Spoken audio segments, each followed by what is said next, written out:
It's interesting in the way that you answered the question because my question was about how do we change the oppressor and how do we change the person who's causing the suffering and the entity that's causing the suffering. And what I heard from you was you were talking about, well, how do we heal and regenerate the people who are feeling this suffering, the recipients of this action, right? And I completely agree with you. When we strengthen ourselves, when we strengthen our mycelium, we become more resilient as human beings, as ecologies, as living beings.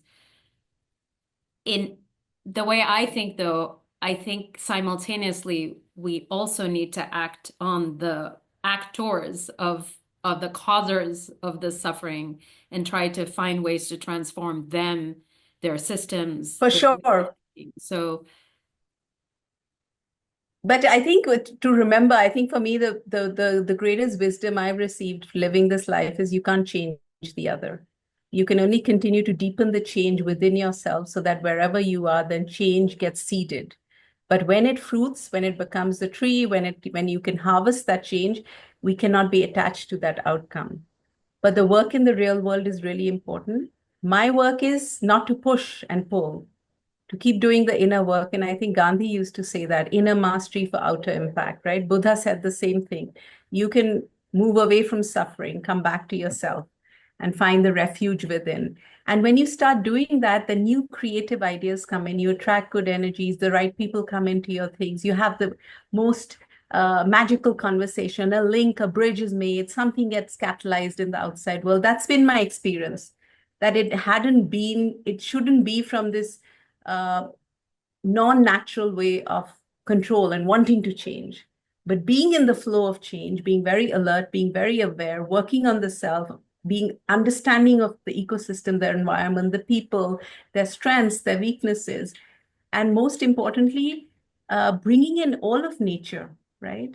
Because we are talking about suffering. There are our trees, our elements, our planets, everything is guiding us, Kakuli. It's not in isolation. So to change a system, you and I can intellectually make strategies, design this. But what are the Panchabhutas doing? What are the nine planets doing? Now, this is deeper wisdom. It depends if we want to connect to it. A lot of Western intellectuals will not want to, right? Because they're in disassociation and disconnection.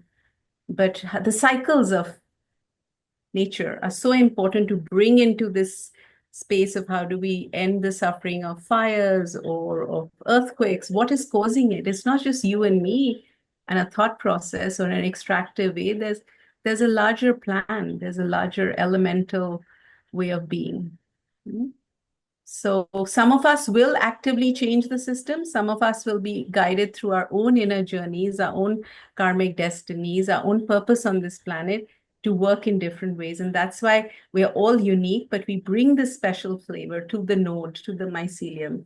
And I can't do what Kakoli is doing, and Kakoli can't do what Amina is doing because both of us are needed to activate this, right? Your strengths, your weaknesses are needed, my weaknesses are needed because there's somebody else's strengths and they have to bring those strengths into this puzzle of transformation so that we can all act as one family of humanity for well, a it's for a a what better. you're describing is a different spin on biodiversity, right? The reason we need biodiversity is because Yes. that's how living beings have evolved across hundreds of millions of years, over 1 billion years, is Mhm. each living being has a particular set of skills and talents that Mhm. benefit both itself, its community, and also all the other living beings and all the other communities around it.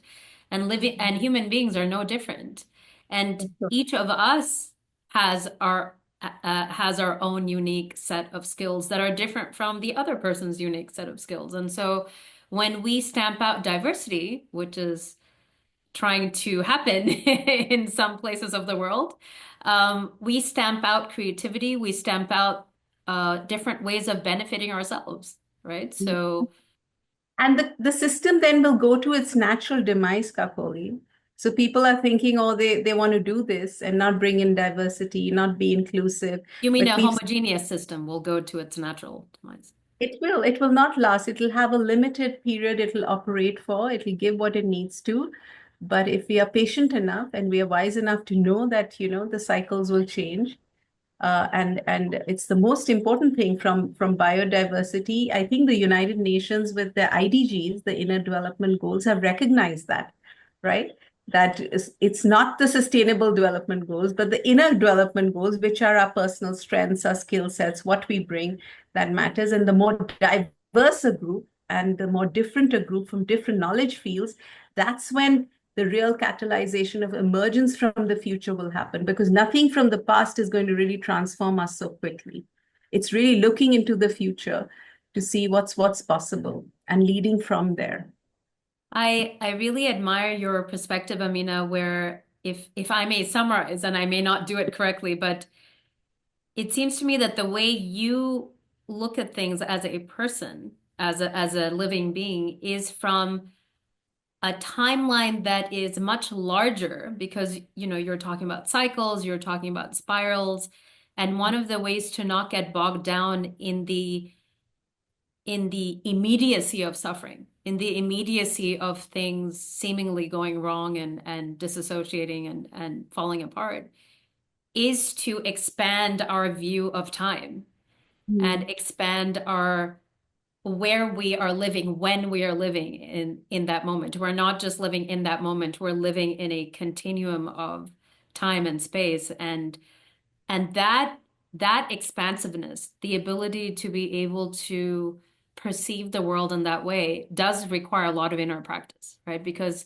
each of us, we are either just in the moment or we're anxious about something that might happen in the future, or we're sad about something that happened in the past. But I'm not sure we can put ourselves in kind of a I don't even know how to talk about this, in a sphere of time space, or in a vastness Mm. of time space and whatever else there is. So I did a very poor job of using words to describe what you were trying to say, but it seems to me that that is one of the strategies required internally for us to be able to even be creative and regenerative in the face of everything that's Yeah. going around us. Yes, I think you've got the feeling, Kakoli, and you've given it the Maybe not right the line. words, but Got the feeling, and and when we are in that space, we regenerate, right? If you look at nature, what does regeneration mean? From that's the lens. Over millennia, it's always regenerating, and there will be cold spells and dry spells and hot spells, and if we are to mimic nature, then we have to be ready for everything, right? Non-judgmentally, in a kind, loving way, and surrendering and growing when it's needed, and incubating and resting. And I feel rest is such an important ingredient for regeneration. And in this modern world, the time is running so fast, and people are just thinking there's somewhere to reach. But coming back to this idea of this eternal time, there's actually nowhere to reach. It's just this moment.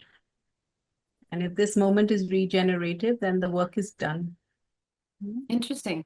That's such a Mm. great place to finish this part of our conversation. I could talk to you all day, and unfortunately I cannot. But maybe next time we speak, or maybe when you have a conversation with someone else and you can share on Earth about your Gen Bharat and the regeneration caravan that you did. But I would love to have that conversation with you as well. Also, I was thinking of it would be really nice for you to have a conversation with the founder of Gen, Ross Yes, Jackson. yes.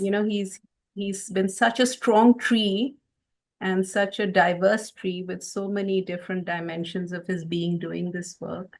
And it'll be nice. He's recently written a book called The Good News and the Bad News from the structural economic lens. That could be very interesting to see how systems should shift. And he's talking about the future, a Gaian League. And for me, I'm thinking about a future of united communities. What would that look like? How would it serve the planet? And how would it serve the well-being of people? Well, So I'm hoping in whatever work Jen is doing and you are doing, that Earth will have a place, our platform, because we are trying to connect yeah. grassroots change makers, innovators, and knowledge holders through our platform. And we don't just do it virtually, we also have Earth community projects. So that's a different conversation, but this has been created for people like you, for networks that you're creating, for other types of networks, we're trying to bring together all types of people who think and act and do Mm. and conceptualize and be in different Yes. ways. Mhm. So Yes, let's I think for it's let's dream up a project together yes, and yes, see little seeds we can sow. Because that's right. finally, we just sow the seeds and then there'll be other people who will come and tend to them and somebody else will harvest and re-sow them. So Yes, let's intentionalize that the right project creatively emerges between you and me and Earth and Jen and everything else. Mhm. yes. Thank you so much for your time, Amina. It was such a Thank you pleasure for to your speak to you friendship. today. Thank Thank you. you. Bye bye. Let's bye.